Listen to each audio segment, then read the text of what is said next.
Un saludo para todos ustedes, compañeros y estimadas profesoras. Mi nombre es Shara Martínez Otero, estudiante actual de la Maestría en Educación Modalidad Virtual de la Universidad de Antioquia.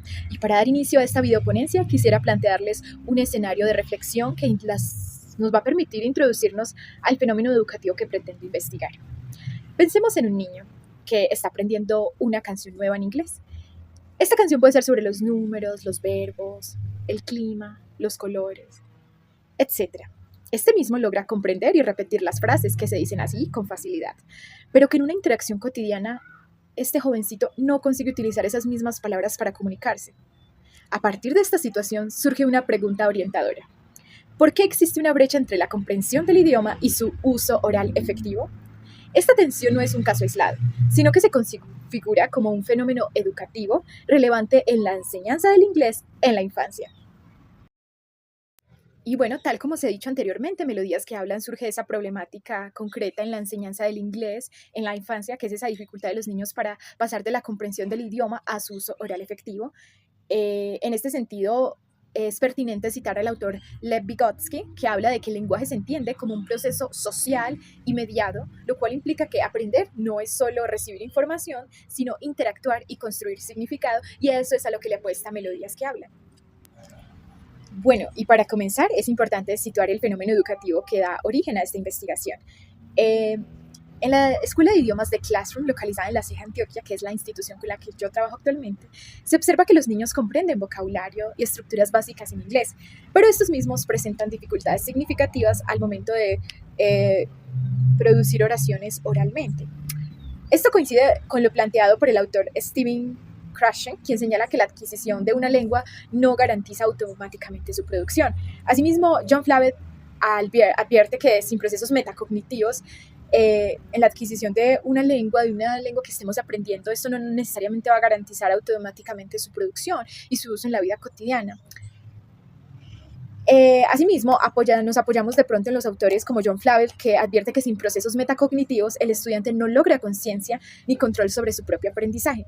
En este contexto, aunque existen recursos como la música y la inteligencia artificial, estos mismos dentro de este espacio de investigación siguen utilizándose de manera aislada y desarticulada y sin una intención pedagógica clara. A partir del fenómeno anteriormente explicado, surge una problematización de la formación, y es que se evidencia que la enseñanza del inglés en nuestra Academia de Idiomas, que es el espacio de investigación, sigue siendo mayormente receptiva en los niños de 6 a 12 años, centrada más en la comprensión que en la producción, que es lo que le apunta realmente el modelo utilizado en la academia. Desde Paulo Freire, esto se relaciona con una educación tradicional que no promueve al estudiante como un sujeto activo de su aprendizaje, y esto constituye realmente como un problema.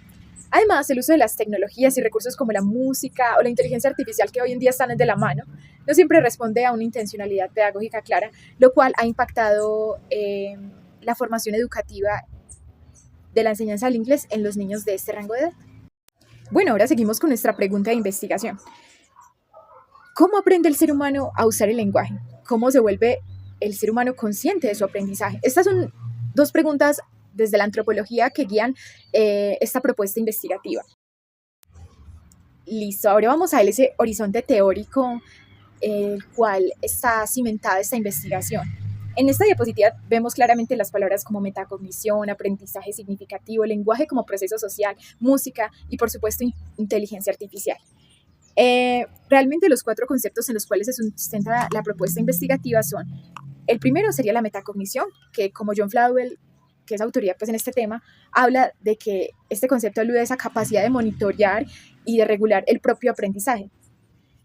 Otro concepto relevante en esta propuesta está como el aprendizaje significativo, que según David Ausubel, el conocimiento se construye cuando se relaciona con conocimientos y saberes previos.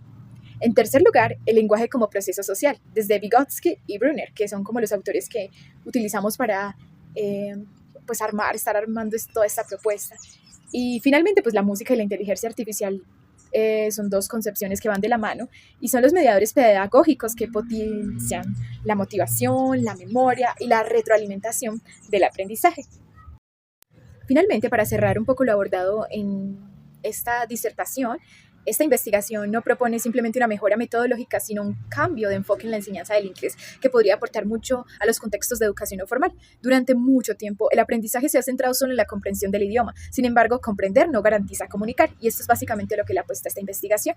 El verdadero desafío educativo está en lograr que el estudiante, especialmente los niños, transformen ese conocimiento que adquieren en una primera infancia en un uso real del lenguaje, es decir, que lo utilicen en su vida cotidiana.